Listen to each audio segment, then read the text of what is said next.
nagluluto kami sa sudas. Ito ay sudas na gawa sa sudas na galing sa chinunsuhan ng kahoy. Ayan oh.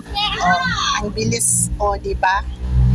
Wow, ang bilis magluto diyan.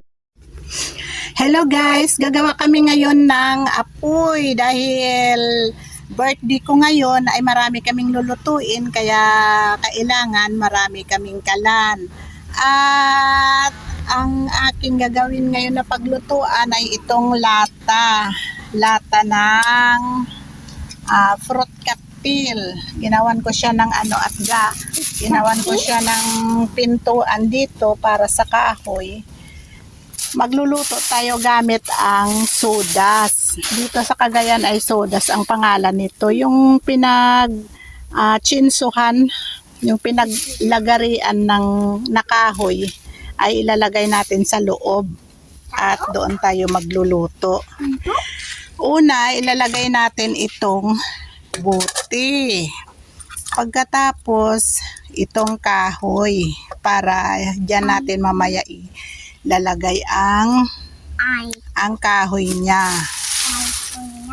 Pagkatapos, simulan na nating ilagay itong sodas dito sa loob. Yan.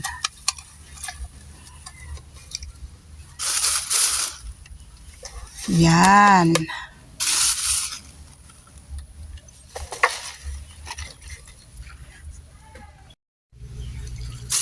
Ayan, ganyan lang siya. Ilalagay mo dyan sa loob yung sodas. Yung pinagchinsuhan na kahoy. Ayan. Alam nyo ba guys na mas mabilis pa siyang paglutuan kaysa gasol. Ayan.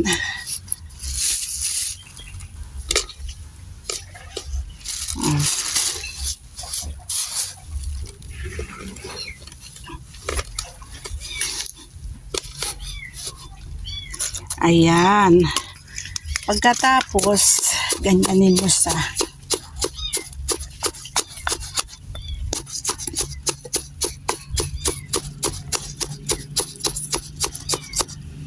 yan.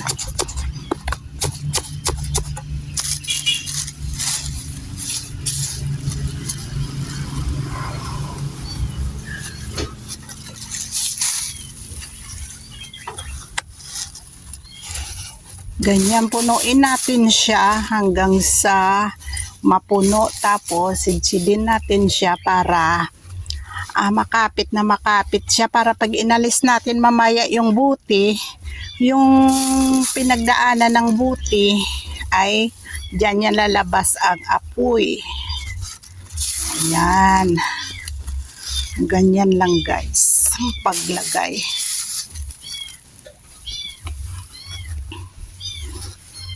Ayan. No. Ayan.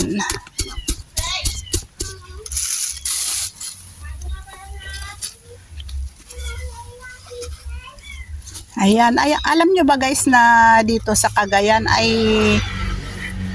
mahalaga ang pinagchinsuhan? Ito kapag nagpachinso kami ng kahoy o kaya nagpalagari kami ng kahoy ay iniipon namin ito para mayroon kaming emergency na paglutuan. Ang magluto kami sa sudas. Ito, ang tawag dito guys ay sudas. Soda.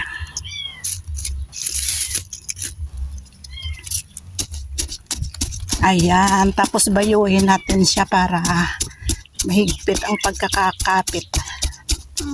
Soyo?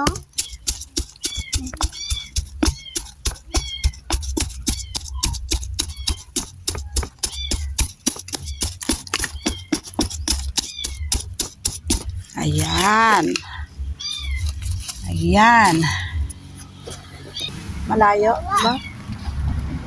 Ayan. Tapos, alisin na itong buti. Ayan, naalis na yung buti. Gusto kami. Ayan, naalis na yung buti. Diyan, lalabas ang apoy sa butas. Wow. Pagkatapos, alisin din natin itong kahoy na nakalagay. Ayan, alisin natin yan. O, may butas na rin siya doon. Ayan. Pagkatapos, dito naman sa butas, ay maglalagay tayo dyan mamaya ng isang kahoy.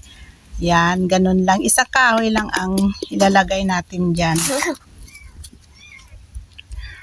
Pagkatapos, lagyan natin siya ng ganito.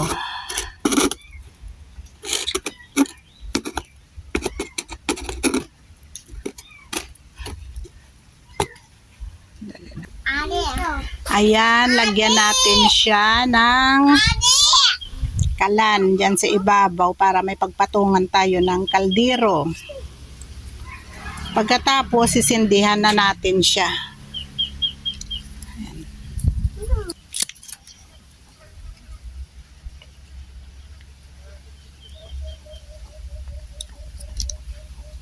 Ayan, tapos ilalagay natin sa loob. Pagkatapos, lagyan natin siya ng isang kahoy. Lagyan natin siya ng isang kahoy at yon ang magluluto.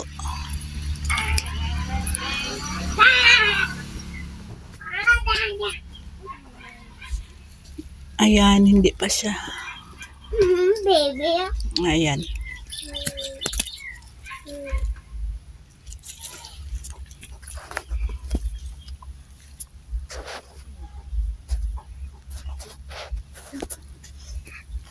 Stop, baby.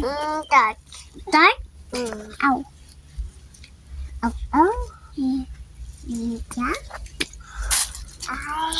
Ayan, pag halimbawa, naubos na itong isang kahoy, ay lalagyan natin siya ulit para yan ang kanyang ang kanyang gatong. Isang kahoy lang.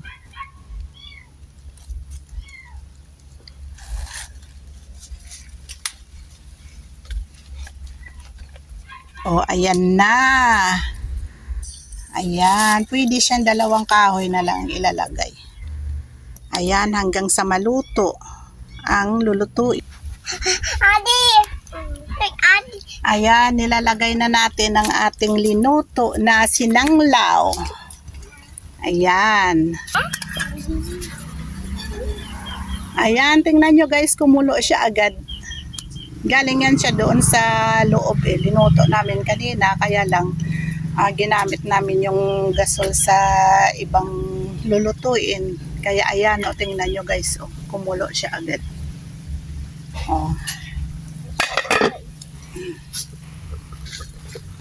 Ganyan lang ang pagluto sa sudas. Ang bilis din guys, sa isang ganyan, sa isang lata na ganyan, makaluto ka dyan ng kanin o makapainit ka ng tubig at ulam. Marami siyang maluluto guys, isang lata lang na ganyan. Pwede sa isang kahoy lang kung gusto nyo, hindi siya masyadong malaki ang apoy.